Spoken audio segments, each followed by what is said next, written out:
Azərbaycanda müəllimlərin tam ştat işləməsi düzgündürmü, yoxsa yox? Gəlin araşdıraq. Mən bu məsələyə davranış elmi perspektivindən yanaşmaq istəyirəm, təhsil mütəxəssisi deyiləm. Və burada iki vacib məqam var. Birincisi odur ki, müəllimlərlə dövlət arasında bir sosial razılıq var.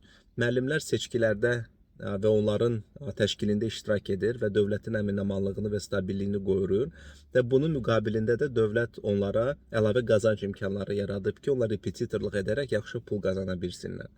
İndi onları 9-dan 6 kimi işlədəndə bu sosial anlaşma və razılıq pozulmur, bunu şərh etmək istəmirəm.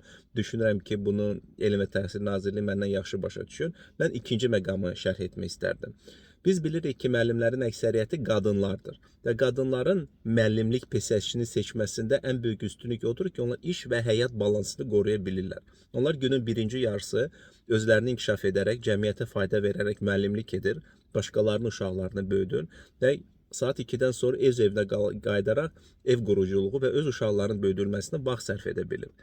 Biz məktəb müəllimini korporativ standartlara salandan sonra, yəni 9-dan 6-ya kimi salandan sonra faktiki olaraq Azərbaycan qadın müəlliməsindən bu seçim azadlığını götürürük, onu məhrum edirik.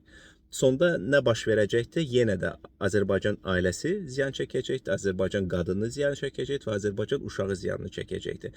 Çünki artıq müəllimlik peşəsini seçən qadın öz ailəsinə yetərincə vaxt ayıra bilməyəcəkdir. O yenə də 9-dan 6-ya kimi korporativ mühitdə olduğu kimi gedib işləyəcəkdir, sonra evə gələcəkdir, yorğun şəkildə, sonra ev işlərini görməli olacaqdır və sonra öz ailəsinə nə vaxt ayıracaqdır, bunu bilinmir. Mən çox təəssüf edirəm ki, Azərbaycanın Elm və Təhsil Nazirliyinin rəhbərliyində heç bir qadın təmsil olunmayıbdır. Orada bir nazir var, kişidir və 4 dənə müavini var, onlar da kişidir. Orada bir dənə qadın olsaydı, mən düşünürəm ki, bu tipli qərar qəbul olunmazdır.